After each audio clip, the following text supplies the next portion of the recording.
12 नवंबर 1996 सायं 6:30 दिल्ली का इंदिरा गांधी अंतर्राष्ट्रीय हवाई अड्डा, जहां सब कुछ सामान्य दिख रहा था, लेकिन कुछ ही मिनटों में इतिहास बनने वाला था। रनवे 27 पर सऊदी अरब की फ्लाइट SVA 763 टेक ऑफ के लिए तैयार खड़ी थी। एक विशाल बोइंग 747 अपने अगले सफर के लिए। इस विमान में बैठे थे 312 लोग, जिनमें से ज्यादातर भारतीय मजदूर थे जो अपने घर से दूर सपनों के साथ फिर से काम पर लौट रहे थे। इस विमान की कमान थी कैप्टन खालिद अल शुबैली के हाथों में, एक अनुभवी पायलट जिनके पास 10,000 घंटे की उड़ान का अनुभव था। उसी समय एक और विमान कजाकिस्तान एयरलाइंस की फ्लाइट KZ 1907 दिल्ली की ओर बढ़ रही थी। एक विमान दिल्ली से उड़ान भरने को तैयार था और दूसरा उसी आसमान में उतरने आ रहा था। ये IL-76 विमान सोवियत दौर का एक पुराना लेकिन भरोसेमंद विमान था, जिसकी कमान थी कैप्टन अलेक्जेंडर चेरपनोव के हाथों में। सोवियत संघ के टूटने के बाद ये विमान अलग अलग देशों में बंट गए थे, लेकिन उनकी हालत अब पहले जैसी नहीं रही थी। और उस समय भारत का एयर स्पेस भी दबाव में था, बढ़ती फ्लाइट्स और सीमित संसाधन। आर्थिक उदारीकरण के बाद ओपन स्काईज नीति लागू हुई और आसमान में ट्रैफिक पहले से कहीं ज्यादा बढ़ गया। ओपन स्काईज नीति के बाद अब प्राइवेट एयरलाइंस भी भारतीय आसमान में उड़ान भर रही थी और हवाई ट्रैफिक तेजी से बढ़ता जा रहा था। और इस बढ़ते ट्रैफिक को संभालने की जिम्मेदारी थी दिल्ली के air traffic controller VK Datta के कंधों पर। 16 साल का अनुभव और ICAO के सख्त नियमों का पालन, यही था उनका हर दिन का काम। लेकिन उस समय ज्यादातर विमानों में आज की तरह TISAS सिस्टम नहीं था जो अपने आप टकराव से बचा सके। इसलिए दत्ता की सबसे बड़ी जिम्मेदारी थी दोनों विमानों के बीच कम से कम 1000 फीट का अंतर बनाए रखना। लेकिन दिक्कत यह थी कि रडार पर जहाज सिर्फ छोटे छोटे डॉट्स की तरह दिखते थे, उनकी ऊंचाई या स्पीड दिखाई ही नहीं देती थी। दत्ता को हर जानकारी पायलट्स की बातों पर भरोसा करके अपने हाथों से नोट करनी पड़ती थी।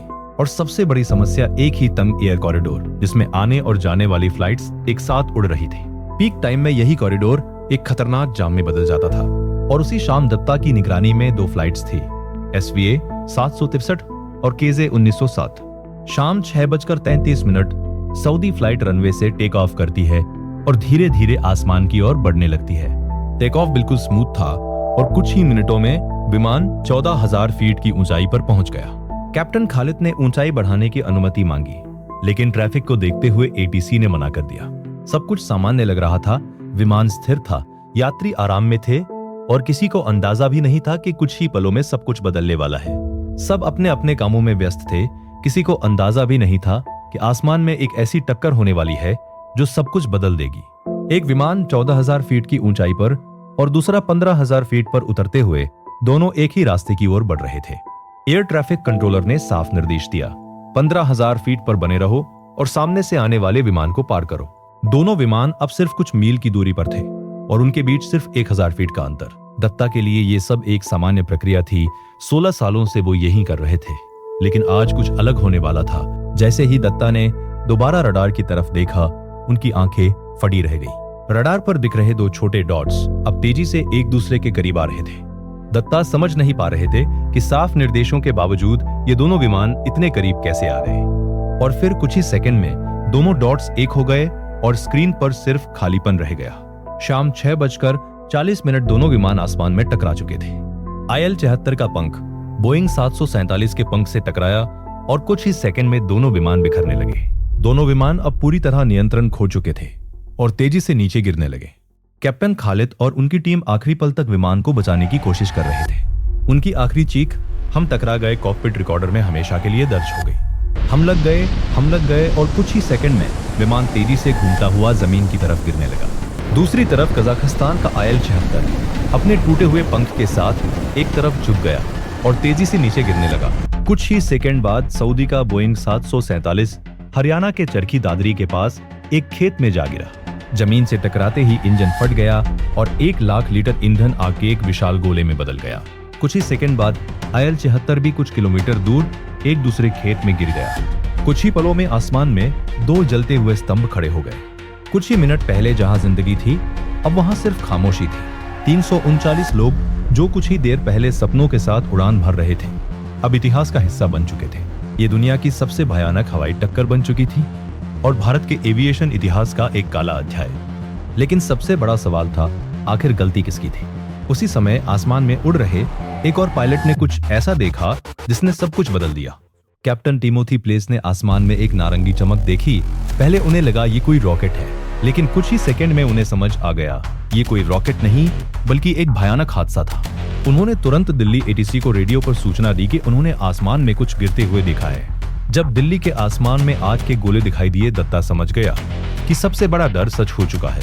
जैसे ही हादसे की खबर दिल्ली पहुंची, पूरे एयरपोर्ट पर सन्नाटा छा गया।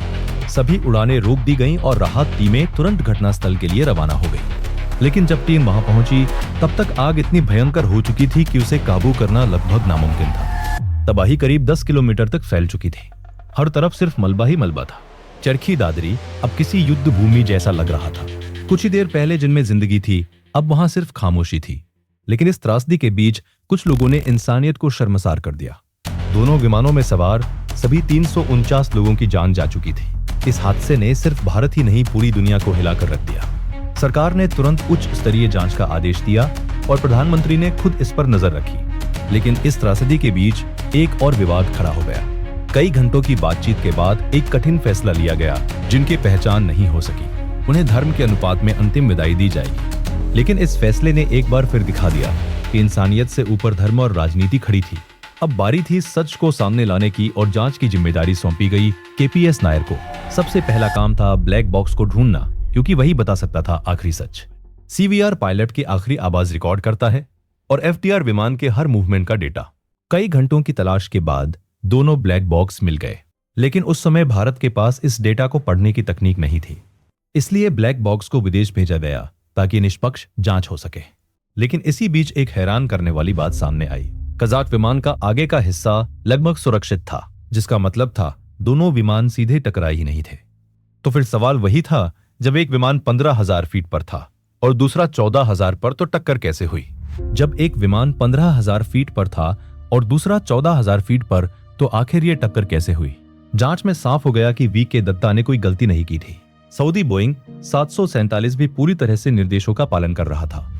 लेकिन असली गलती कजाकिस्तान के IL 76 में हुई थी, जिसे 15,000 फीट पर रहना था। वो धीरे धीरे नीचे आकर 14,500 फीट पर पहुंच चुका था।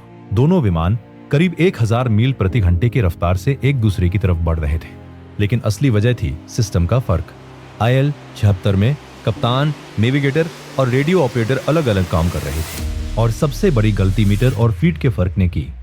15,000 फीट को गलत तरीके से 4,570 मीटर समझ लिया गया और यहीं से सब कुछ बिगड़ गया। जब आखिरी बार ऊंचाई की पुष्टि मांगी गई, तब भी भ्रम बना रहा और कुछ ही सेकंड में ये छोटी सी गलती इतिहास की सबसे बड़ी हवाई त्रासदी बन गई। कजाक क्रू ने एटीसी को बताया कि वे 15,000 फीट पर है, लेकिन असल में वे 16,348 फीट पर थे। यानी पायलट्स को खुद नहीं पता था कि वे सही ऊंचाई पर है या नहीं। दत्ता ने साफ चेतावनी दी, 15,000 फीट पर बने रहो, नीचे 14,000 फीट पर दूसरा विमान है।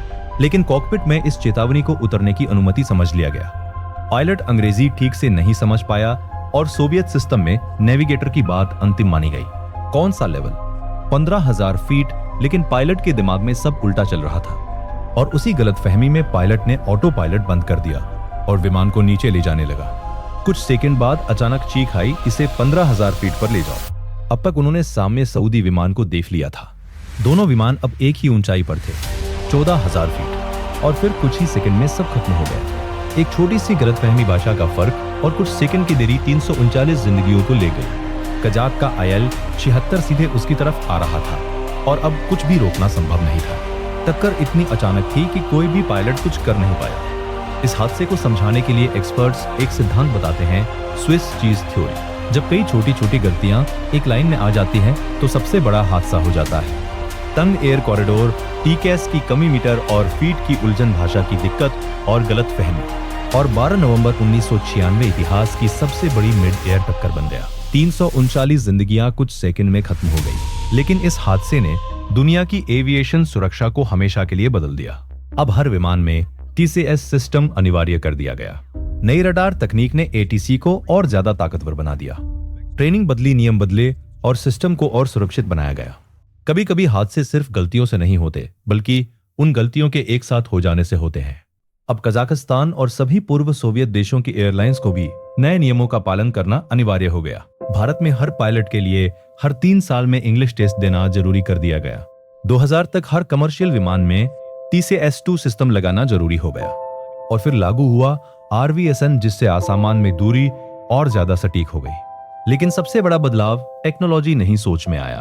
भारत ने अपनाया जस्ट कल्चर, जहां गलती छुपाई नहीं समझी जाती है। अब कोई भी व्यक्ति बिना नाम बताए सुरक्षा से जुड़ी गलती रिपोर्ट कर सकता था। इन बदलावों के बाद भारत का आसमान दुनिया के सबसे सुरक्षित आसमानों में शामिल हो गया और तब से लेके आज तक भारत में ऐसी हवाई टक्कर फिर कभी नहीं हुई। लेकिन जिन लोगों ने अपनों को खोया, उनके लिए इंसाफ आसान नहीं था। सऊदी एयरलाइंस ने मुआवजा दिया, लेकिन कजाक एयरलाइंस दिवालिया हो चुकी थी। उस आखिरी उड़ान का वीडियो आज भी मौजूद है। किसी को नहीं पता था कि कुछ ही मिनटों बाद यह आग का गोला बन जाएगा। चरखी दादरी सिर्फ एक हादसा नहीं, एक सबक है।